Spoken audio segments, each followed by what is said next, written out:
all the other overhaul of the work. Also, we have started like 7 new day schools from scratch.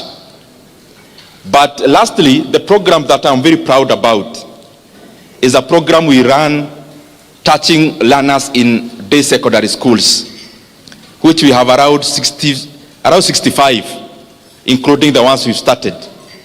And we have around 12,500 learners in those day schools in Kiharu. In Kiharu, what we've done is to do what is called backward aggregation. So we have consolidated the amount of budgets our day schools run, and then we try to work out a modality of lessening the burden for learners. So this is the outcome. The outcome is that of all the learners in our day secondary schools in Kiharu, we subsidize the education through CDF and other mechanisms, and learners in Kiharu only pay 1,000 shillings per term in any day secondary school.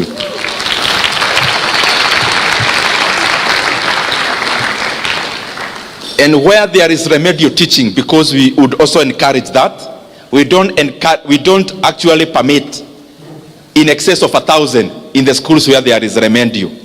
And in that 1,000, learners eat in school from Monday up to Saturday. And they don't eat together every day. We alternate some rice, some this, some that, some that. And in the last Friday of the month in Kiharu, all day schools, the last Friday of the month, they actually eat chapati for lunch.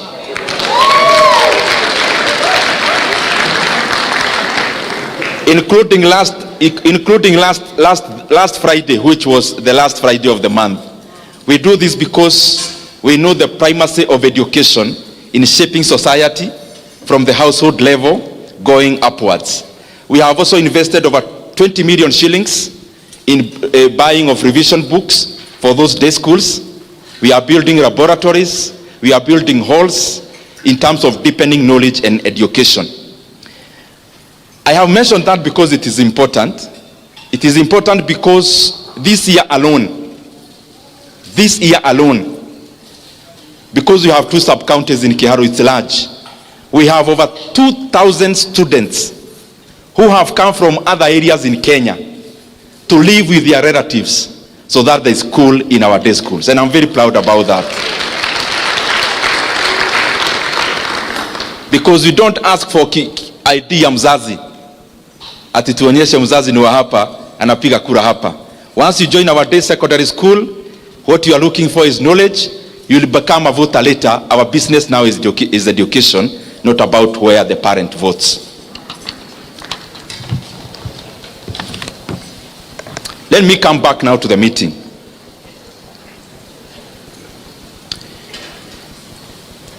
I'll try to compress so that I actually take less time than I was allocated, so that we can have a time where we can interact with all, even the chief guest. We are here as business people. We are here as entrepreneurs. We are here as investors. But sometimes do you quip to ask yourself, what is the difference? What are you? Because there must be a reason why in the dictionary there is a different word for being a businessman, for being an entrepreneur, for being an investor. Because if it meant the same, then it will be one word or one definition. So this morning, we need to trace ourselves so that we find whether we are in the right locus. But then we know that Nyoro is a politician. Why was he invited?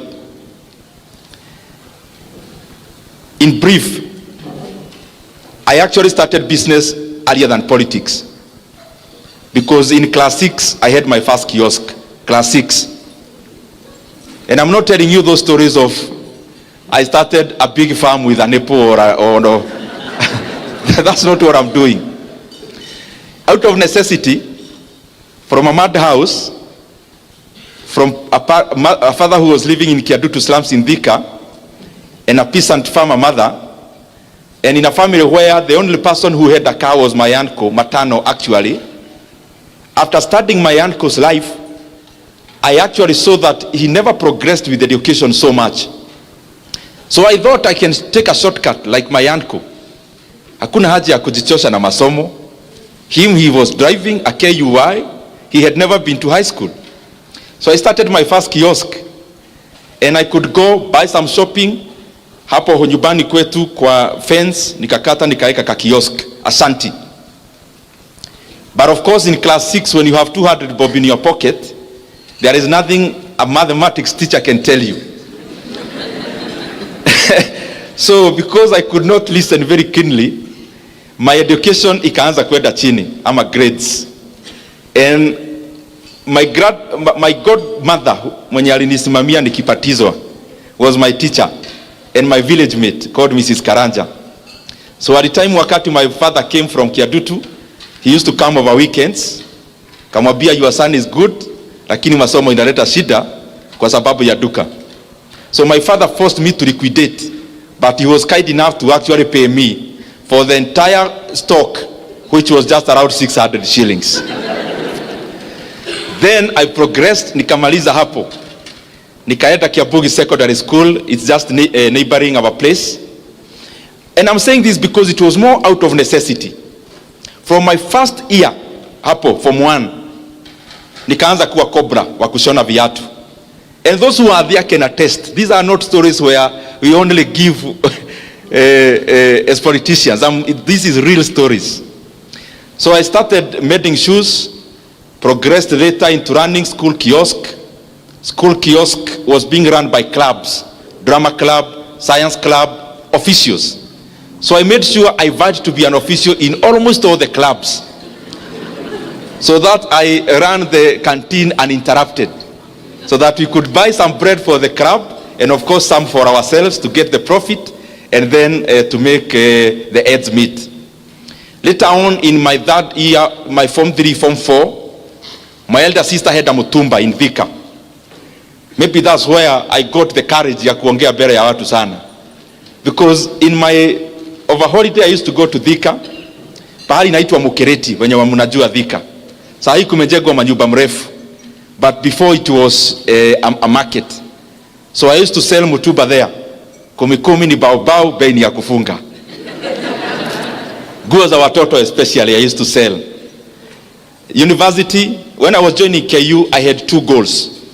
One was to deepen my leadership, but number two is to expand in terms of business. So when I joined KU, my first year, first help, I paid for my school fees for the whole year for KU. But the second semester help in the same first year, I, number one, started a kiosk. Those who are from KU, you know KM.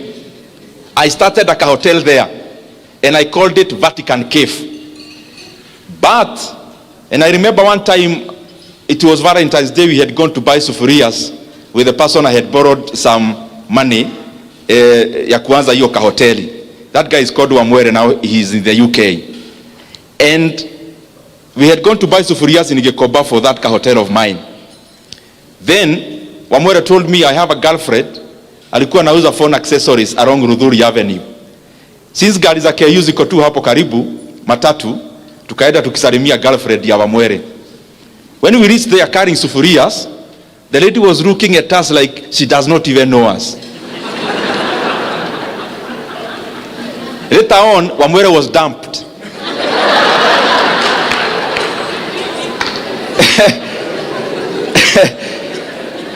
This was the main reason. Kwa council ya wazee, this was the main reason. Number one, we didn't know it was Valentine's Day. So, he ought to have gone to see the girlfriend in a different manner. But number two, Wamwere had already told the girlfriend that he's doing a degree KU ya teaching na some economics uko katikati. So the lady was wondering, hii ni B.Ed gani na economics gani watu wananunua sufuria? Kwani ni home science? So of course we started that business na tukafanya hapo. The classmates used to come eat. After eating they tell me tuonane class. And they know I used to skip a lot of classes because of that hotel.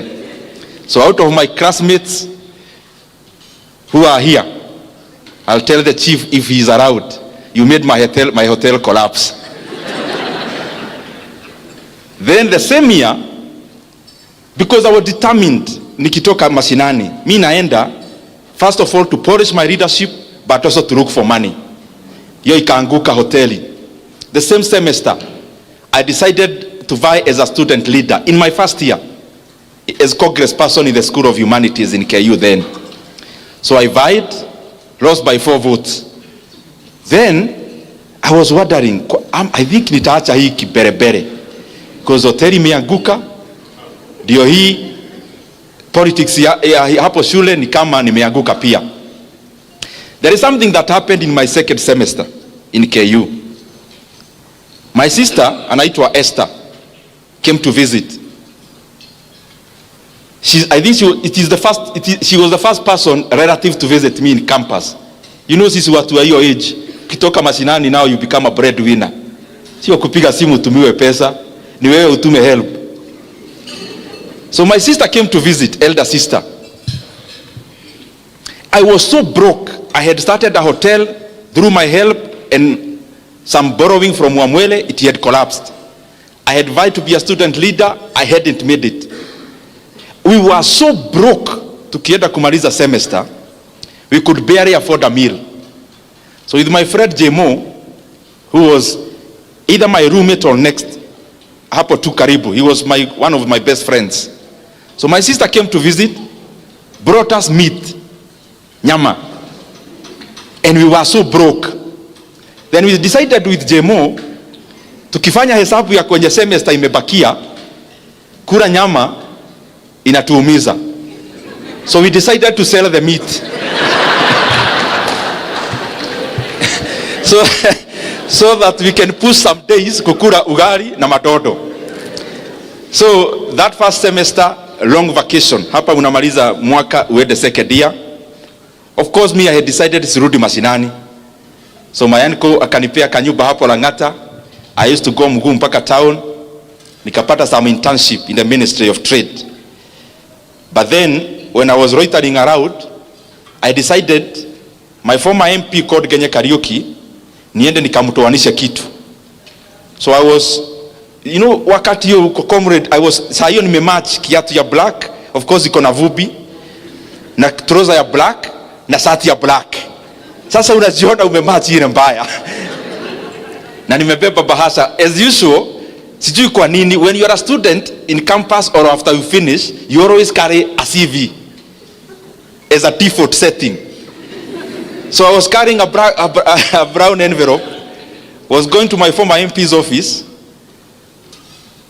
but I was going there kumuonyesha he can rely on me in terms of kura za my youths, so that anipatie kitu, inipatie fare ya kukaa Nairobi.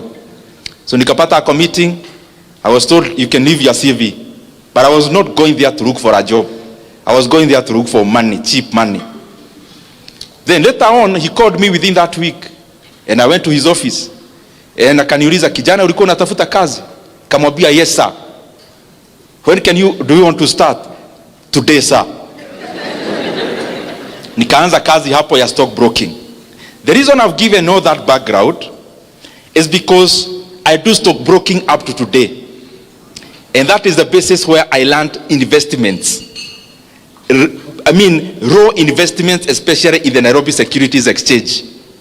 So whatever you read about Kenya Power, that is the genesis of me buying shares. I'm sure some of you have read something about it.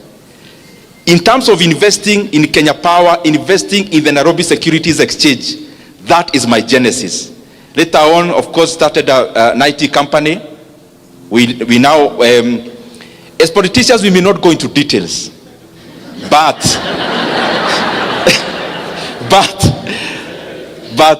I do business in IT, in financial services, majorly. IT and financial services.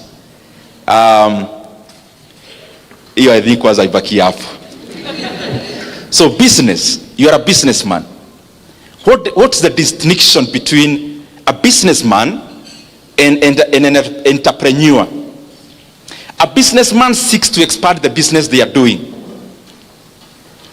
My brother here is in oil industry. As a businessman, you are looking at how many gas stations or fuel stations we will have. An entrepreneur becomes more innovative and branches further from just deepening the business they are doing in terms of extracting more from it into being creative and innovative to venture into other sectors. So you could actually pass and say a businessman seeks to expand whatever they know. An entrepreneur now goes further even beyond what they know. Na mimi nikiangalia hapa naona nyinyi ni watu werevu. So sitafafanua vitu sana. Nikipitia hivyo najua mnashika maneno. An investor is what I'll talk about later because it's an area that I really enjoy. But the difference between this business person and an entrepreneur and this investor, what's the difference?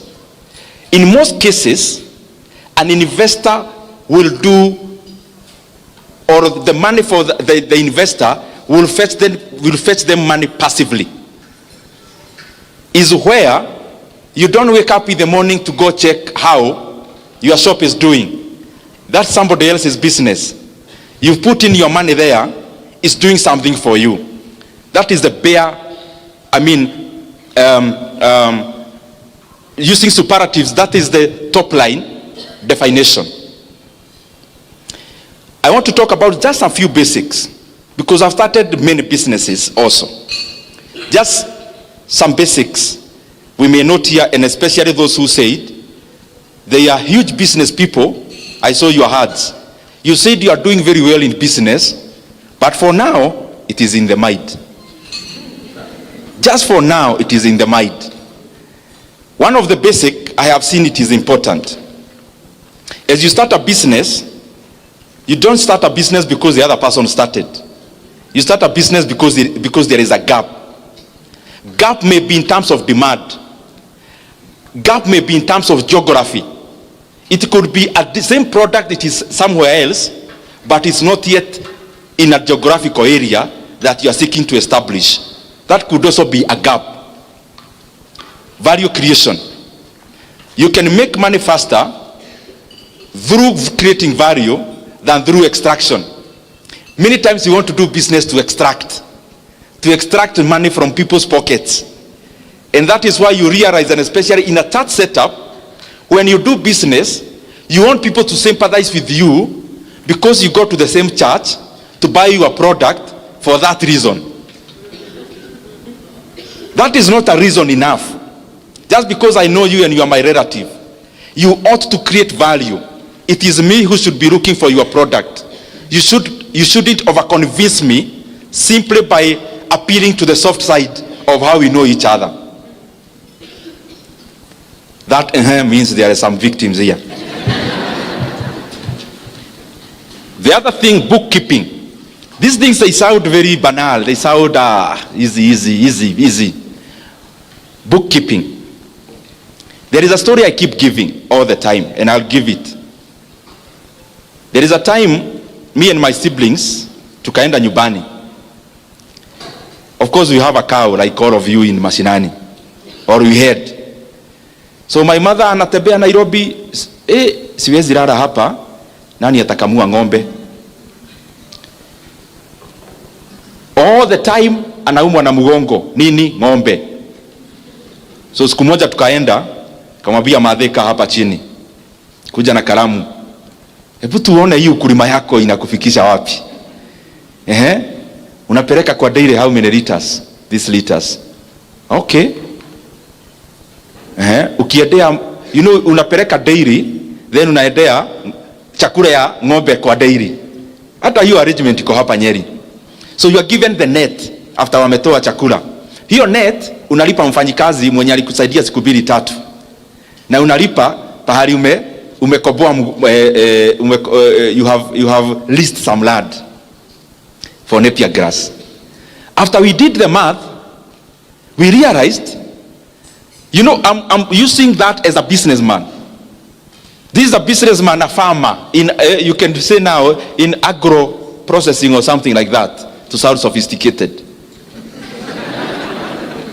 Now, after kufanya hesabu, we realized the M-Pesa we sent home to the mother, to my mother, we don't send her money. We said what? We said the cow. Only that we use her phone. Because after doing that math, it taught me one thing that we all do, especially owners of small businesses. We never track our progress. So we never know whether we are mark timing or we are making progress. And the best way to do that is to use data. Data could be in terms of number of customers served, in terms of bottom line. Me, I like looking at bottom line. After all is said and done, it is not if you are a person doing oil, your business is not to fuel other people's cars. Your business is to make money. In economics class we say, it is not out of the benevolence of the baker that we enjoy our daily bread. It is out of their selfish interest to make money that we get Ken Blessed coming to our local shopping center every day. And in the economic interaction, selfishness is what buys the economy. You buy a matatu there seeking to make money, and me, I open a hardware seeking to make money. That interaction of the market is what creates the economy. So as you start your small business early enough, track progress so that you actually know whether you are overstaying in a redundant area for too long. Market. Many times we are limited by what we know in the mind hapa. But do you know now with internet, there is a lot you can do. You look at market, whatever product you come up with, and please, especially those whose businesses are in the mind, polish your idea slightly further. Don't just do a business. You know, kuna business tu yani unafanya unaona. You need to think deeper. Especially those who have not yet risked or staked their money. Use more time to think than start. So that you first of all think about the market. The market may not be limited to where you already know and can see with your eyes. Study. I'm not saying you hire professionals to do that. Do basic, even with the internet. Those who are already doing business and you have some capital, focus on there is something I keep thinking about, and I also do. Look for businesses whose barrier of entry is high, almost blocked. The highest margins are in businesses that have got high barrier of entry.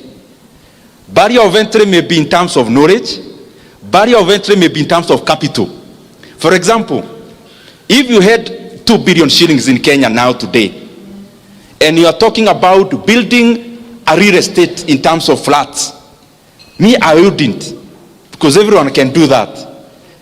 For example, if you look at banking in Kenya, yes, the core capital was increased. It has been 1 billion shillings. But do you know there are so many Kenyans with that kind of money? That is already a niche where the barrier of entry is too high. So even if there are like 40 banks, they operate like oligopolies. And that is why you realize in Kenya, unless it is totally run down, few banks make losses.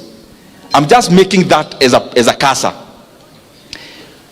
Look for a business with a higher barrier of entry so that you can enjoy longer margins or bigger margins. This is the other thing I want us to really interrogate.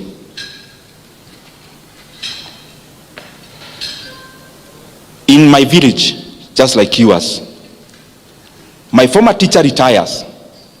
The first thing they do is to buy a matatu. Or hapo kwa shopping center yetu anajenga hapo. pesa ya retire, karibu wote. What am I trying to say? Those businesses are good. They are good because they facilitate movement and they facilitate trading. But probably even my brother and sister in the same industry, there is much more they can do around there. What am I trying to say? Kenya is also a broad country. Yani kama huna we measure your success by how many plots you have. Maybe we'll talk about that later. Nikienda kumaliza. By the way, I'm almost finishing. Now, allow me now these minutes, because I can see here, next time, this one here, this is the lead sponsor. We would want in the next few years to come, the owner of this lead sponsor will be from this hall.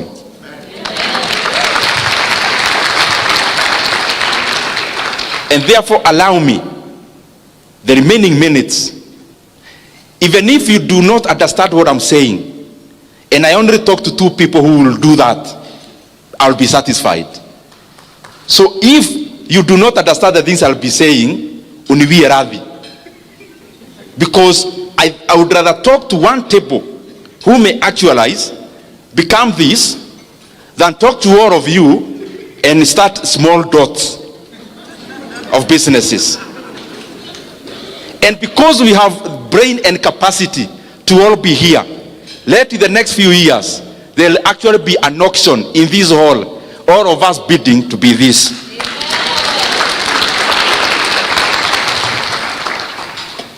I'm talking about how we must fashion ourselves in this hall to move from being net worth of 500,000, net worth of a millionaire, and because all wealth is granted by God, that we also break that ceiling. Those figures we hear of billionaires, we also aim.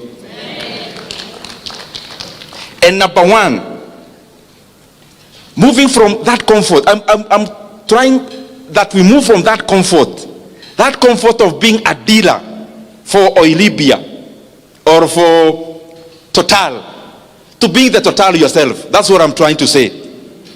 From being a dealer of Safaricom to being a competitor. That's the kind of thing I'm trying to talk about. Mumeanza kuenda chini mnauliza sasa huyu mtu ni vitu gani hizo? When you want to move to that level, you do not own 100% of your business. There is no billionaire in the entire world who owns 100% of the business they are associated with. None. Mark Zuckerberg, in terms of Facebook, in fact, let me just to be precise, Jeff Bezos owns 12.7% of Amazon. Elon Musk owns 13% of Tesla. Bernard Arnault, the one for Louis Vuitton Moet Hennessy, is is the richest man in France actually. He owns 46% of LVMH. Warren Buffett, the renowned investor of Berkshire Hathaway, owns only 16% of Berkshire Hathaway. Larry Ellison, the one for Oracle, owns 35% of Oracle. Bill Gates, as I talk to you now, all of you know Microsoft is owned by Bill Gates.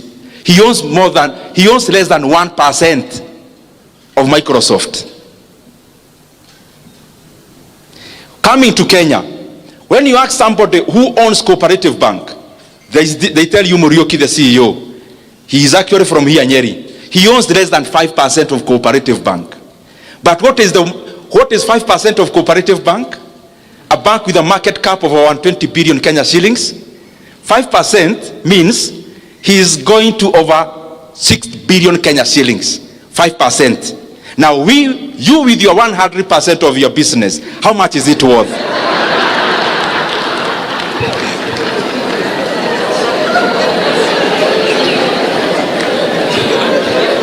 There is a friend of mine who is also my mentor, Can you tell me by a show of hand who owns Equity Bank? By a raise of hand, tafadhali. I'll pay something for that. Naona Wakikuyu ni wengi hapa mkono. Who owns Equity Bank? Monga. Very good. He is also a good friend of mine. So hata nikimkute hapa, he will not be offended. Somebody else who owns Equity Bank? Yes? Mwangi. Can you start? Sitakuita hapa. Najua public speaking, you can't ambush somebody. Who owns Equity Bank? Please rise up, my sister. Who owns Equity Bank? Monga. You said Peter Monga. Now listen, my brothers and sisters. Mwangi, the CEO of Equity Bank, owns 5% of Equity Bank. And all of you told me he is actually the owner of Equity Bank. If you look at the financial statements of Equity Bank, you realize the top shareholders of Equity Bank are not actually not Kenyan.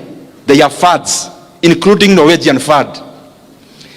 Do you know Peter Monga now owns less than 1% of Equity Bank?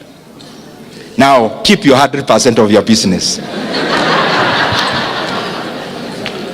In business, and niliacha kuongea sasa mtu wa kuanza kiosk.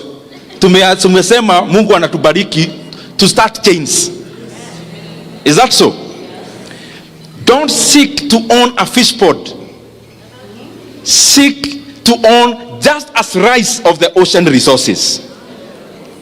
Because the fish pond utaweka net, utasweep all your resources in there, and you have to give it months. Dive into the ocean. You have just given a slice, but that slice is worth much more than having many fish ponds. And how do you do that? You have a business here. Mambo yote hata nimesema ya bookkeeping is combined. You have a business. You've started, let's say, of making yogurt, making organic soap, of making whatever you may think about. Now you are already progressing. There is so much market, but you can't satisfy. Now out of your bookkeeping, you realize your business is now worth 10 million shillings. But do you know what? You are already feeling very wealthy.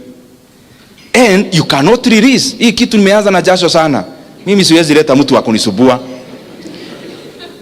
A different person, what do they do? You look for an investor and bring you 5 million shillings into that business. It's not going to your pocket. But you give them 10% of that business.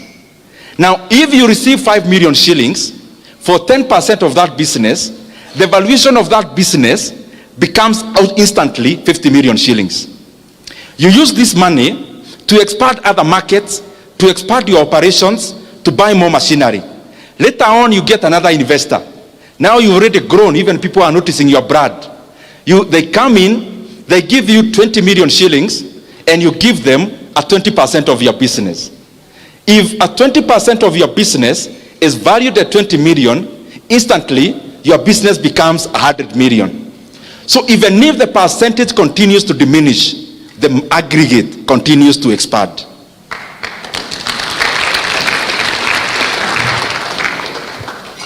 Now, umepata kazi juzi, bank. You are now doing business very well as a contractor or anything else.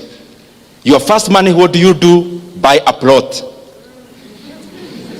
Then after buying a plot, build flats.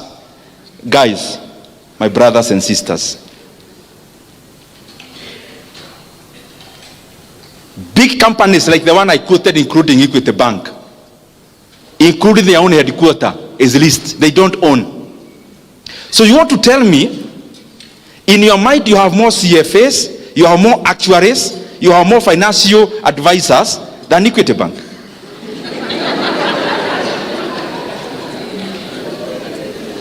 Old Mutual that bought even UAP here in Kenya. Old Mutual, you know it, is bigger in South Africa. Old Mutual, I saw in the Business Daily this week, they have put up for sale all their real estate assets in the entire East Africa. Wanasema, please come and buy. Hatutaki. Do you know, including that landmark tall building in Nairobi? Ile Christmas wanawekaga vitu hivi, mataa mingi tunaona huko. Hata hiyo wanauza. You can go buy. Maybe it's around 5 billion. Now, this is a company that is already divesting from real estate. And I am saying that with all due respect with my brothers who are in that business. I'm now talking to the buyer, not the seller. Other than the house that you live in, and other than the farm that you need, what is this plot you have in Kitegera, and the other one in Kamuru, and the other one in Kigajo, and the other one in Narumoro? Ni ya nini, ni ya kufanya nini?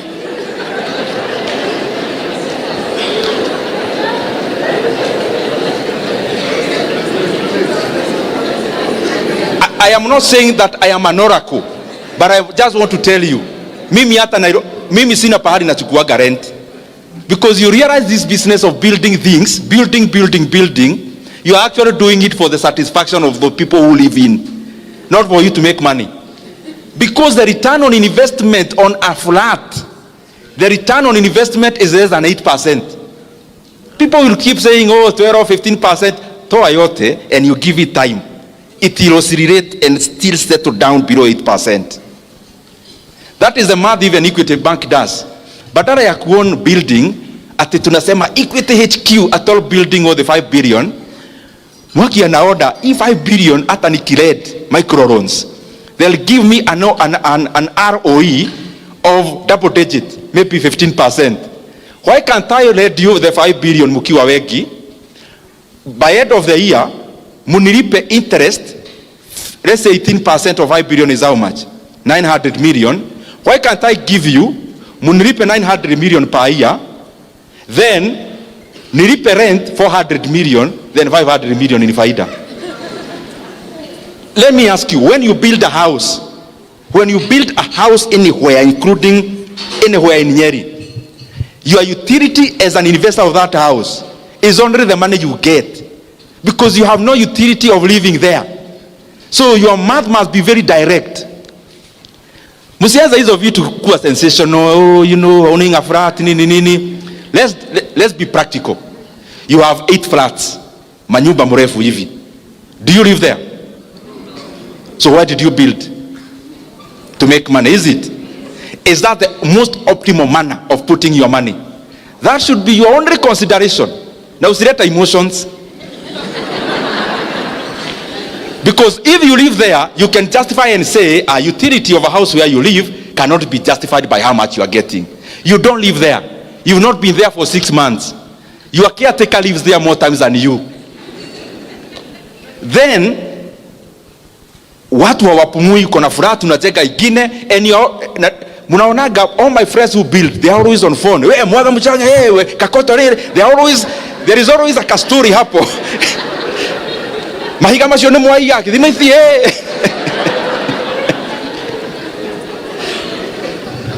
Even if you want to own that flat, why can't you invest where you are getting double digit? After getting that double digit, wait for your brother angangane na simiti kuibiwa, angangane na nini. Wewe ukipata ROE yako ya 18%, after 5 years, through the faida peke yake, uende ununue akuwe amechoka on your behalf. Fanya hesabu, my friend. The other thing is that you do not need to use your money all the time. I do a lot of mentorship for university students in my office. And when they come, everyone, when they want to start a business, ni kama kamanyu kanapeanwa pahali. Sasa nikimaliza kuongeleza hivi na venye nimejikakamua leo, hata siongei siasa ati ni juu ya biashara. Then nikitoka hapo, unajua utaniuliza aje, okay, umeongea vizuri, where do you get capital? That is the question that is almost resonates every time. Nitatoa wapi capital? Na mimi wacha nikuulize, capital ya kufanya nini? Because that is the what you need to answer. All that, when you get somebody asking you, nitatoa wapi capital, hana idea. Because if you have a very well polished idea of a business, believe you me, you will attract money. And money is not just borrowing. There are many models of financing a business, and they are in Kenya also, not just in the US. Facebook never became Facebook because it was Facebook. Facebook became Facebook Because people like Peter Thiel is a venture capital, invested money in Facebook back then. By the way, mathematics. Peter Thiel invested in Facebook $500,000 and got 2%. Wacha niende pole pole. Ndio mpate what I'm trying to say. And the other point I talked about 100% of the business. Peter Thiel, there's something called venture capital. And there is something called private equity. There is something called angel investors. What do these people do? They come, uko na idea poa, which can be commercialized. They give you money to start, but other than being alone, you seed a stake in your company. You seed a stake. Stake means a shareholding. So you seed. Once you seed, so biashara ikianguka, you don't owe that guy anything. But if the business does well, they are part of that business. So Peter Thiel invested $500,000, got 2%. Just a few years later, Facebook got listed. After listing of Facebook, he sold 2/3 of the 2%. What an yoge pole pole hapo. This is a point I want you to understand. He had 2%. He had bought all of it, like to the pesa ya Kenya. 500,000. Hata tuseme ni ya Kenya. 500,000. A few years later, Facebook got listed. He sold 2/3 of the 2%. At how much? $625 million. Now, what am I trying to say? If the Facebook founders never needed the money for Peter Thiel, Facebook would still be your 100% owned company now. It will not be the global company we know. The intersection of the idea and money is what creates a business. An idea with no money to start it is still a dream. The intersection must appear of this idea and money. And you haven't even tried. You are just saying, wanatuongelesha maneno ya biashara tutoe capital wapi? You have not even asked anyone to give you capital. How do you know people are not willing to give you money and you have not asked anyone? And then mtu anauliza hapa, who are those venture capital? And who are those PE? This is my answer. That is precisely also an opportunity for you. The fact that you don't know any venture capital or private equity in Nairobi or Nyeri is already an opportunity for you to be one. Why? Because here there are people, by look of the introductions that we got here, there are people who have 10 million lying in the bank. There is already a person here with 10 plots. That plot, what is it for? That money can work for you faster elsewhere. Start a venture capital. If you don't know one, you don't ask me. Nitawatoa wapi? Is that already an opportunity for you? But they are there. I mean, you can use internet. Now, this is something else I know about money and investments. And I think I had made some notes, and sana spedi kurifa, but I didn't want to. I wanted to mention a few things precisely. In everything, let me paraphrase. Everything is buy low, sell high. Everything. Buy low, sell high. When you're talking about commodities, even manufacturing, there is one sentence I'm looking for. Now, you make profit. Just listen to this. You make profit at the point of purchase, not the point of sale. You do not make profit at the point of sale. Profit is made from the point of purchase. That sounds like investments, but it's also business. When you are a media house, what do you sell to us, especially at TV? You are selling something called eyeballs. People watching you. That is your product. So how can you buy cheap eyeballs and then you sell expensively in terms of your adverts, pricing? In business also, business that has inputs and outputs, you do not make money when you are selling the product. You make money when you are buying the inputs. When you squeeze to the lowest point possible, the buys, at that point you've already made your profit. But then all of us here focus, pesa unatengeneza ukimaliza kujenga hiyo kitu unajenga. No, money is made at the point of purchase, not at the point of sale. For you as a businessman, I mean.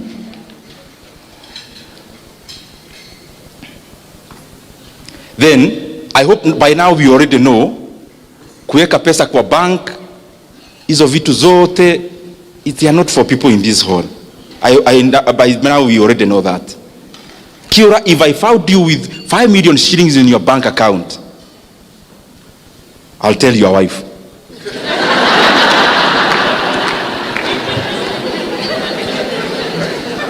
For them to realize you are not as they think. I think by now you already know. When you have money, you just want to see, you know, many times even me, when you make your first, let me not mention things, money a lot, but when you make your first that one, like a bank, unaitisha statement. Diuone hapo chini imeandikwa nini, na pia kashia unamwambia hebu nisomea vizuri hapo chini. So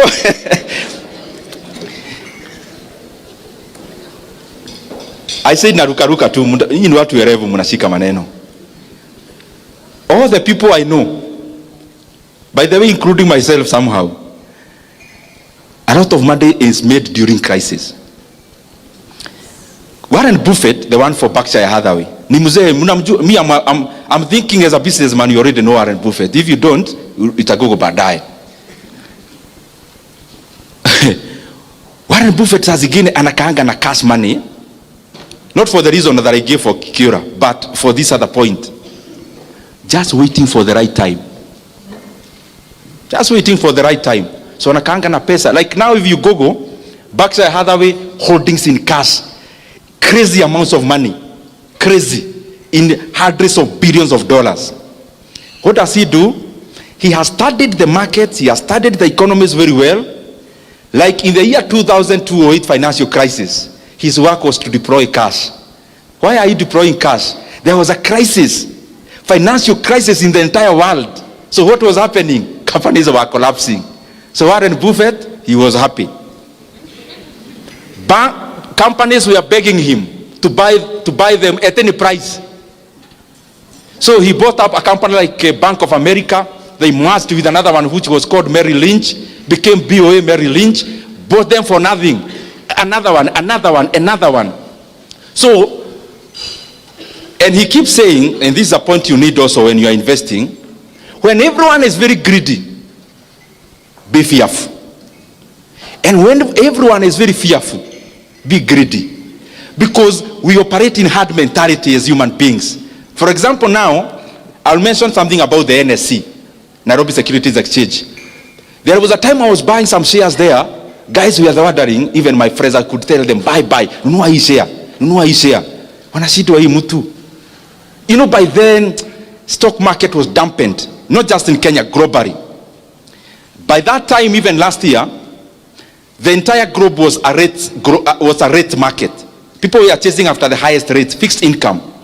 So, very few people were paying attention to equities. Equities are shares. I'm just trying to say, when others are fearful, be greedy. When you see everyone is buying a treasury board, fixed income assets, because they are giving very high rates, economies are cyclical all the time. You wait where you need to wait. Wait by buying what they are not buying. And then when the reverse also happens. What am I also trying to say there? You think honestly, because you are saying we are moving from M to B. M meaning? And B? Yeah. If you start kuongea such things, they may appear differently as a politician talking about that. Now, you want to tell me you want to move from M to B and you can't do basic analysis about your own money. study markets, study economies. Do you know the time you invest in your day-to-day business? You know, running a business is very tedious. You think about, I'm referring to my brother a lot because I was told what he does. Mafuta, ukienda short ya 3 bob ni hasara because that's all your profit. Every time you are repairing your mind to the extreme. You also need to invest some time learning, studying threads about the economies. How do economies operate for the last 20 years, so that you have a view of how is it likely to operate for the next few years. And you can do that. You don't need professionals to do all those things. You study Kenyan market, you study South African market, you study American market. You can always predict the next time you are having a financial crisis. Even if you are not very precise, you will not be very far away. And those are opportunities to make money. That's what I'm trying to say. It's not for exam, it's for making money. When you have, now I'm talking about business people and entrepreneurs. As you continue growing, of course you must learn to use professionals. Umeanza biashara, uwezi ajiri hata accountant. HR kuajiri, HR is your wife and you are the CEO. There is always a premium they bring, and especially structuring your business to be a corporate. Stop running a business. Start running a corporation. A corporation where, even if I needed to invest in your business, there is something I can fall back to as data. But you also need to be very obsessed with success. If those of you who like reading, I would challenge you, look for the autobiography of Elon Musk. The one written by Isaacson. I think he's called Isaacson. Those who can read. And you realize, my friends, those people, like now he's worth for over 400 billion US dollars. 400 billion US dollars. US dollars. US dollars, 400 over. US. When you read that book, then you start realizing hakuna vitu ati utaokota tu kwa njia. You have to have an obsession to succeed. Not just at the feeling, some obsession, so that unashikilia, and especially when you had already done your basic analysis and you know what you are doing is right, you have to have some obsession. And I've seen it across people.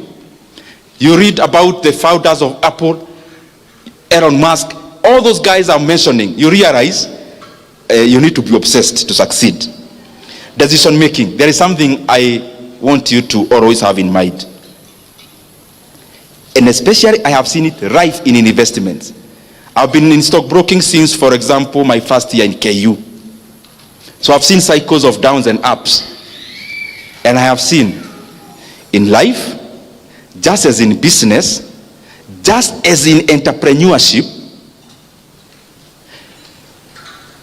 here you are all employers. Me, I'm not talking to you as employees anymore. Because you already decided, those who are in jobs, you are resigning soon. I think you agreed that a long time ago. Otherwise, you're in the wrong forum.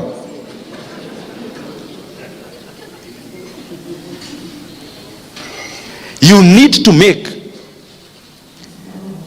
maybe a decade is 10 years. You need to make like only 4 strategic decisions in those 10 years, instead of tiring yourself on a day-to-day decision making. When you are making a strategic decision, never afford to make a stupid decision. Use a lot of data. Use a lot of analysis. You don't need to do that every day. For example, in 10 years, you make 4 strategic decisions, you are good to go. But we tie ourselves and our mind making micro decisions that we have no time to think about making strategic big decisions. And those big decisions are what matters. Investors like the ones I mentioned, including Kenya, The decision, for example, Equity did in 2007. A company called Herio's Capital came, a private equity fund. They got 24.5% of Equity Bank. That strategic decision they made was more important than how the branch operates every day. Strategic decisions. A strategic decision of KCB Bank to go to DRC and buy a bank there instead of starting one from scratch. That needed a lot of decision making that is weighty, deep. That strategic decision making is more important than every day-to-day running of KCB Bank. The strategic decision, let's say, of Brookside selling a stake to Danone, a French company, that decision making maybe is more important than the amount of milk they were processing every day, that time. You need to make strategic decisions, but not in haste. Because once you make the right one correctly, then you can reap from it for a very long time. And of course, learn as much as possible. Very lastly,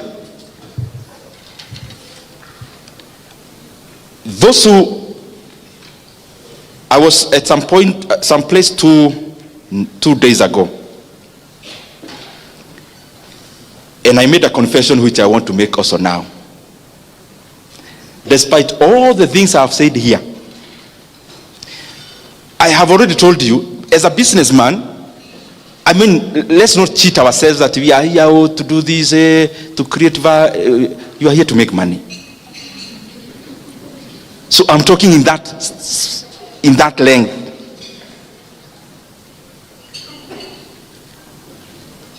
You know, when you're marketing a house, oh, I want to make good living abodes for other people. You're there to make money, my friend. Out of that, me personally, I have made much more money passively than I have made money actively.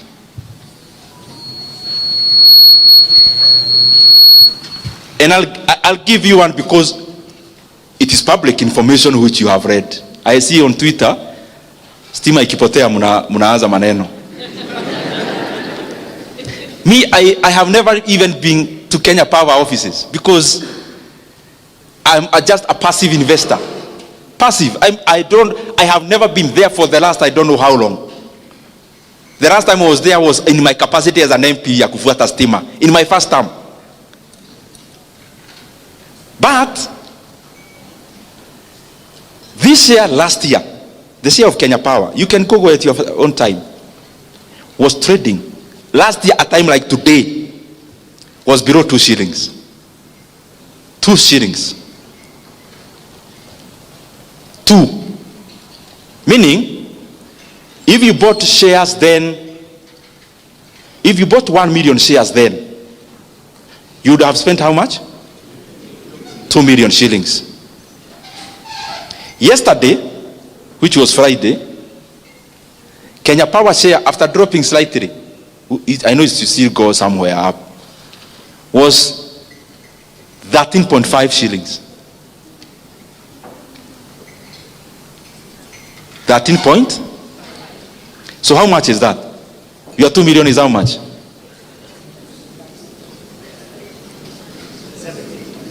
37. No, you are 2 million shares. We say, oh yes, you are right. Your 2 million is?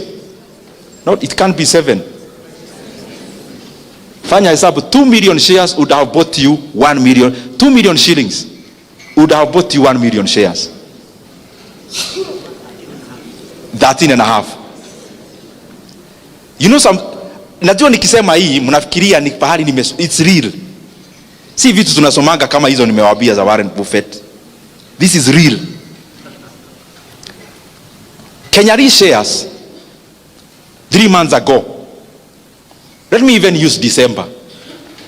Kenya Re shares in December was 1.06. Yesterday,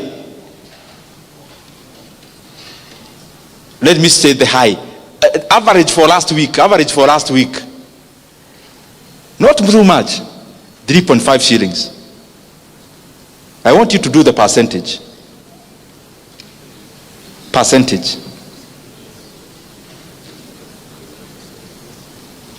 Kengen shares, a year ago, a time like this, it was cheaper to buy one Kengen share than it was to buy Peremende. It was maybe 3 point something shillings. As of yesterday, 9.7. It doesn't happen all the time. I'm not telling you at the Monday you go buy those shares. No. I am saying this. Some time back, I sat down, downloaded the financial accounts of Kenya Power, read, and I realized, ni mimi tunajua hii mambo ama ni nini? Because I saw a gold mine. I am going back to what I told you. You do never move from M to B at the evil. You have to also spend some time. I mean, if, for example, working for a whole year, for a whole month, in that institution, you earn 100,000 or 50,000 per month. If you earn 50,000 to work for a whole month, then it means to move from that M to B. It also calls you to also engage your mind into running and data analysis. It's not so complex anyway. So I started and I saw a company had over 150 billion in sales. That is revenue. Assets were like 320 billion that time. The valuation of that company was just 3 billion in the market. Then I decided I am not consulting anyone. I am buying vile tunasemanga hapa kwetu takeri. Yeah. Yani hutaki kufikiria mimi hapa nimeona iko kitu na sitaki kujua, mimi nanunua. Last year I scrutinized Kenyari books. I realized the company is valued by that time, was valued by the market at only at 6 billion shillings. The entire company. Because when you're buying shares, me, I don't advocate for trading. I advocate for investing. Invest like you're investing in a company, not trading shares, no.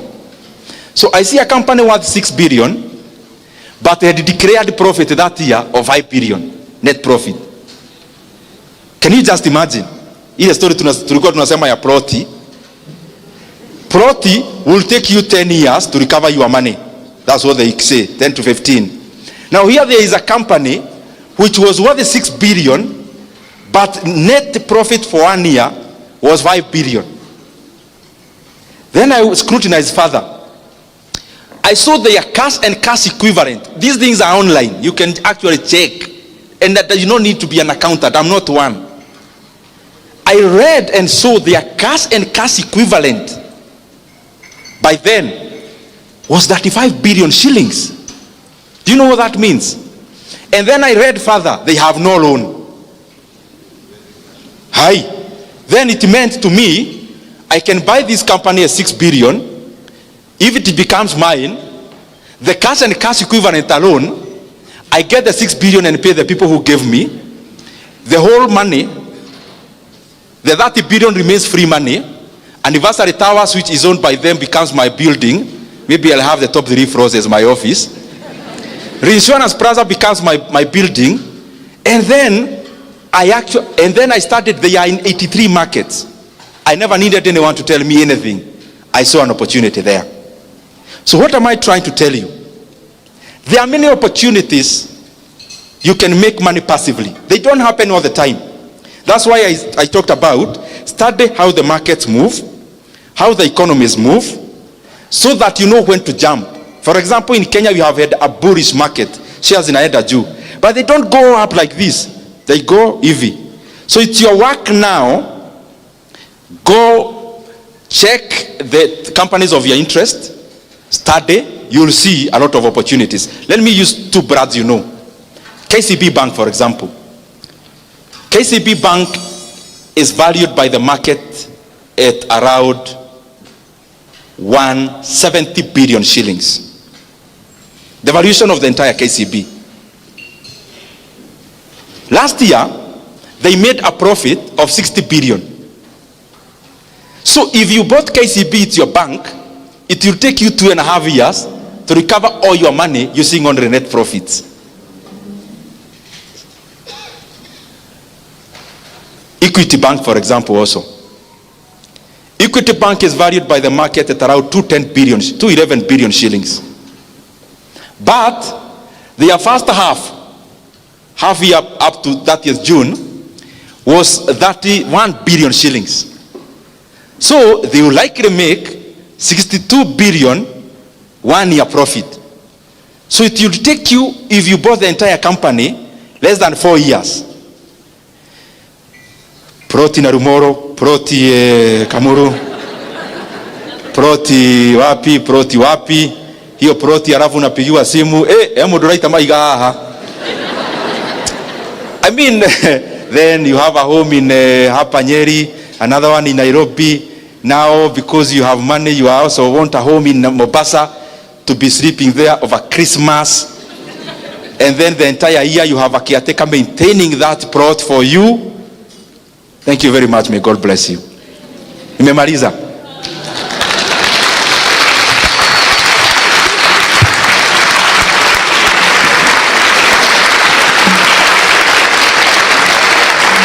Asante sana.